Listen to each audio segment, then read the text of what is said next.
et bienvenue à la critique exigeante avec un nouveau générique d'introduction. Je sais pas ce que vous en pensez, j'ai voulu en faire un qui est assez efficace pour décrire ce que la chaîne est et très court pour pas que vous faites c'est vraiment trop long et je vais le passer. Donc, faites-moi en part dans les commentaires à ce niveau-là. Donc, on se retrouve pour le review du chapitre 55, si je dis pas de bêtises, de Dragon Ball Super. C'est fou à quel point, depuis le dernier chapitre, j'avais vraiment l'impression d'être passé à autre chose. J'ai l'impression qu'une éternité s'est passée entre ces deux chapitres-là, tant, je sais pas, les chapitres me suscitent pas une guerre attendre envers le suivant, tant je trouve que c'est à peu près du Osef, du on s'en fout. Et on suit la même tradition avec un chapitre qui sert à peu près à rien. Hein? On a deux gros segments. Surprenamment, j'aurais pas. Ben, si on veut un 3 unités de temps, là, mais j'aurais pensé. Ou de lieu. J'aurais pensé qu'on aurait peut-être pu en avoir un peu plus, mais non. Première partie, on se concentre sur Vegeta. Cette partie-là sert à strictement à rien. J'en ai déjà parlé dans mes derniers reviews, je pense bien. L'idée de nous montrer le héros durant son entraînement, ça sert à rien. D'autant plus que là, on tente de nous dire ouais, regardez comment Vegeta a progressé. Parce qu'il réussit à vaincre un sbire de Moro. Alors qu'encore une fois, on n'a absolument aucun. Tout ce qu'on nous dit, c'est que Zangapo nous dit ah oui, il est vraiment super balèze, censé être invincible quand il se transforme. Ouais, mais je suis pas sûr que ta parole à toi vaut tellement la peine. Moro est surpris des progrès de Vegeta, mais Vegeta s'est même pas transformé en aucune transformation. Donc, encore une fois, est-ce qu'on est de retour à la forme normale et rendu la nouvelle forme transformée ou quelque chose?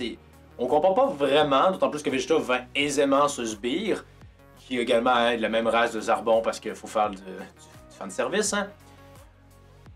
Donc vraiment, je vois pas trop l'intérêt de ça, à part de nous dire, bah oui, il est devenu plus fort, ouais, mais quand Vegeta allait revenir, hein, on allait l'apprendre là. Mais là, non, faut croire qu'on n'a pas le droit à cette révélation-là.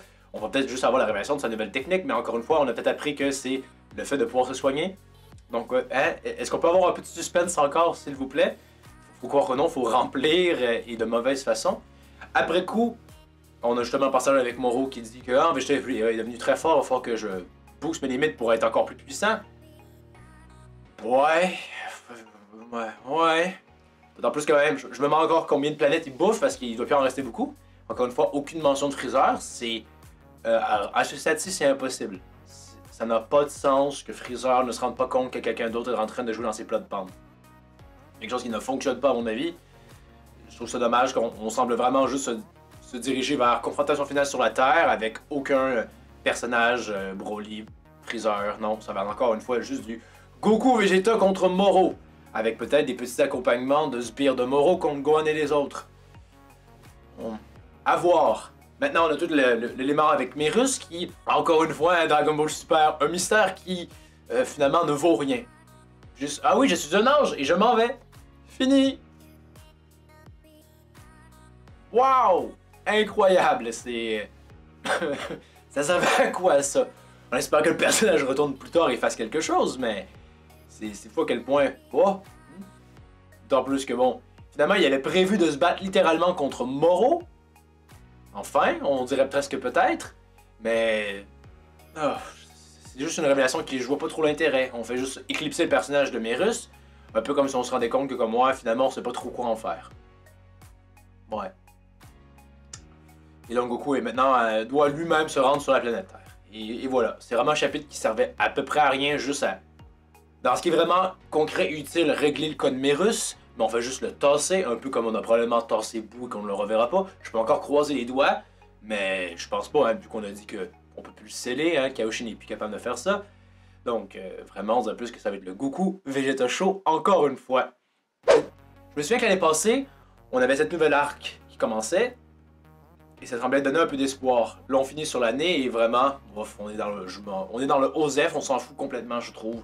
Ça fait 3 chapitres qu'on a de la rallonge, on avait déjà aussi des combats quand l'arc était encore, on va dire, dans ses péripéties importantes. C'était également juste toujours, hein, on se rebat contre Moro et on repère, et on repère, et on recommence et on repère.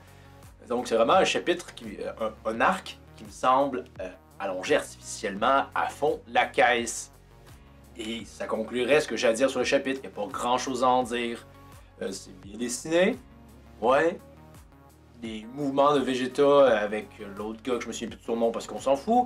C'est quand même sympatoche les idées de voir comme à un moment donné, je pense que le sbire il s'est propulsé par Vegeta et il se retient à même l'immeuble. Et en dépit de s'accrocher à l'immeuble, c'est pas suffisant pour complètement retenir la propulsion de Vegeta. Ouais, Mais encore une fois aussi des démonstrations de force comme ah, il aurait vu soulever l'immeuble à lui tout seul. Ouais, probablement qu'il n'a pas été capable, hein, donc à un moment donné, c'est pas vraiment impressionnant pour vrai, je trouve. Donc vraiment, un chapitre complètement oublié. Est-ce qu'on va enfin arriver à ce moment-là important? Parce que tout ce qui se passe avant est malheureusement très clairement écrit à « je sers à rien, elle fait juste faire du remplissage ». Donc, à voir peut-être en 2020 pour quelque chose de plus intéressant. Donc, vous, qu'est-ce que vous avez pensé du chapitre? Est-ce que c'était bien? Qu'est-ce que vous avez retenu d'intéressant et qu'est-ce qui vous fait chicoter? Faites-moi en part dans les commentaires. Pour la prochaine critique exigeante, assurément. Encore que je trouve quand est-ce que je vais aller voir The Rise of Skywalker. En dépit du fait que, bon, les retours qui sortent, tant de la part des critiques que du public en général, ne sont pas très positifs.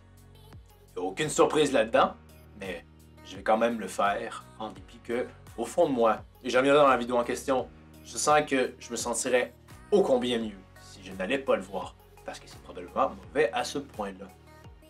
Donc, merci d'avoir regardé, passez un excellent temps des fêtes, et je vous dis à la prochaine critique exigeante!